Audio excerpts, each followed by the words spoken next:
Hello दोस्तों, नमस्कार। आज हम करंट अफेयर्स के बारे में बातचीत कर रहे हैं। पहला सवाल है, भारत ओमान यानी CEPA कब लागू हुआ? तो इसका उत्तर है 1 जून 2026 को। 99.38% भारतीय निर्यात को ड्यूटी फ्री एक्सेस इसमें प्राप्त हुआ है। दूसरा सवाल है, CBSE के चेयरपर्सन कौन बने हैं? तो CBSE के जो चेयरपर्सन लोखंडे प्रशांत सीताराम, जो कि एक IAS हैं, और इनकी नियुक्ति हुई है जून 2026 को ये नियुक्त हुए हैं। अगला प्रश्न है, भारत की 18वीं रेलवे जोन कौन सी बनी है? 18वीं रेलवे जोन कौन सी बनी है? तो साउथ कोस्ट रेलवे को जो है 18वीं जोन बनाया गया है, जो कि 1 जून 2026 से पूर्णतः चालू है।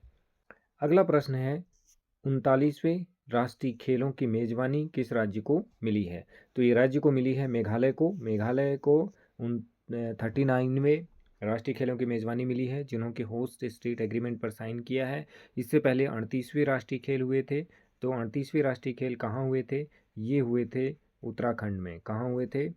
उत्तराखंड में 38 जो हैं, ये उत्तराखंड में हुए थे 38वें राष्ट्रीय खेल। नेक्स्ट क्वेश्चन है, भारत ने राष्ट्रीय राजमार्ग परियोजना के लिए कितनी राशि मंजूर की है? तो इसमें 24,249 करोड़ रुपए की राशि जो है मंजूर हुई है, जिसमें उड़ीसा, तेलंगाना, MP, बिहार और में जो है 4 परियोजनाएं इसके जरिए जो हैं बनेंगी। अगला प्रश्न है हमारा कि रुद्रम M2 मिसाइल का परीक्षण कहाँ किया गया है? तो चांदीपुर, उड़ीसा में SU-30 MKI से सफल परीक्षण 2 जून 2026 को ये किया गया है। अगला प्रश्न है, नवाचार मंत्र की पहल किसने लॉन्च की है? तो नवाचार मंत्र की जो पहल है वो जयंत चौधरी, जो स्किल डेवलपमेंट मिनिस्टर हैं, उन्होंने इसको लॉन्च किया है। ये Tier 2 और Tier 3 उद्यमियों के लिए है। अगला प्रश्न है, फाइनेंशियल ईयर 2025-26 में भारत की GDP विकास दर कितनी रही? तो ये रही है 7.7%, जो कि NSO द्वारा जारी प्रोविजनल अनुमान है। अगला प्रश्न है, ATF प्राइस स्टेबलाइजेशन फंड कितने करोड़ का है? ATF फंड, तो ये फंड है 10,000 करोड़ रुपए का, जो एयरलाइनों को स्थिर ईंधन मूल्य हेतु ये बनाया गया है। अगला प्रश्न है, भारत के अगले थल सेना प्रमुख कौन नियुक्त हुए? तो ये हैं लेफ्टिनेंट जनरल धीरज सेठ, जो हैं ये हैं 13 जून 2026 को इनको नियुक्ति मिली है।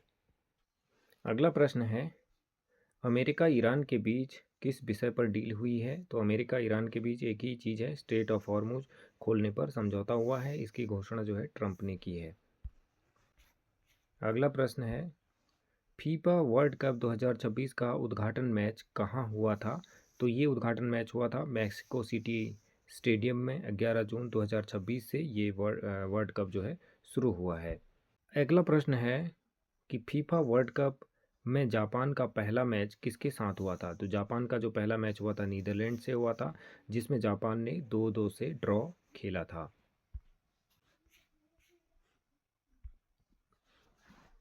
पोप लियो XIV ने कैनरी आइसलैंड पर किस मुद्दे पर चिंता जताई है? तो प्रवासियों की मृत्यु पर जो है पुष्पांजलि अर्पित कर निंदा की है। और जो ये आइसलैंड है आपका, ये स्पेन का आइसलैंड है। कहाँ का है? स्पेन का। ये स्पेन के कब्जे में है, तो यहाँ पर जो है कुछ प्रवासियों की मृत्यु हुई, तो उससे संबंधित है ये। अगला प्रश्न है कि लियोनल मेसी को 2026 में कौन सा पुरस्कार दिया गया है?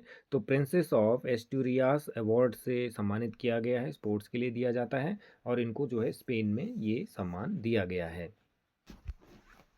अगला प्रश्न है, नॉर्वे चेस चैंपियनशिप 2026 में किस भारतीय ने जीता है इसको? तो ये हैं प्रज्ञानंदा ने जीता है। ऐसा करने वाले वो जो हैं पहले भारतीय हैं इस टूर्नामेंट को जीतने वाले। अगला प्रश्न है आपका, अंडर 13 टेनिस में वर्ल्ड नंबर 1 कौन बना है भारत से? तो सृष्टि किरण बेंगलुरु से हैं, जिन्होंने 5 लगातार ITF जूनियर खिताब जीते हैं। तो ये प्रश्न है। अगला प्रश्न है, एशियन अंडर 20 एथलीट चैंपियनशिप में भारत का क्या स्थान रहा है?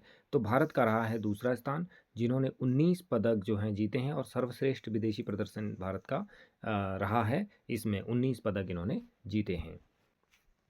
अगला प्रश्न है, के.एस. भरत ने अंतर्राष्ट्रीय क्रिकेट से कब संन्यास लिया है? के.एस. भरत ने तो हाल ही में जून 2026 में भारत के विकेट कीपर बल्लेबाज ने जो है यहाँ से संन्यास लिया है। तो अगला प्रश्न है, वर्ल्ड फूड सेफ्टी डे 2026 की थीम क्या थी?